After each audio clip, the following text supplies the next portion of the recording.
Кандайсыз азыр? Жанагыдан абалыңыз кандай болуп калды? Ой, жакшы да. Кудайга шүгүр экен. Алла разы болсун.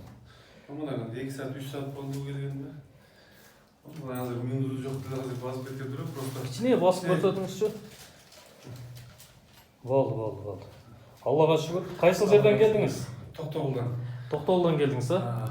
Токтогул районунан келдим. Мынакей, Аллахым насип кылган экен. Бул абабыз деле өзүнүн шифасын таап сүйүнүп турат.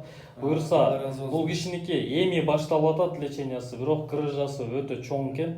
Азыр биринчи жардамды көрсөтүп, баягы омуртканын ортосундагы кысылып турган нервди ачканга жардам бердик да. Аллахым насип кылса, бул кишинин лечениясы эми башталды. Буюрса, жакшы болот деген ойдобуз. Алла разы болсун. Кен сиздер айтып койбойсуңар, биринчи келгенде кандай келдилер, сүйлөп берип. Биринчи келгенде Көтөрүп киргенбиз. Экинчи этажга көтөрүп чыктык. Кыймылдай албай, машинада жатканда кыймылдай албай жаткан. Алып келдик. Атайын сизди угуп Токтогулдан келгенбиз.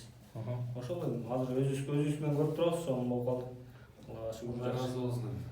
Бул бардыгы бизден эмес, бардыгы Алла Тааладан да.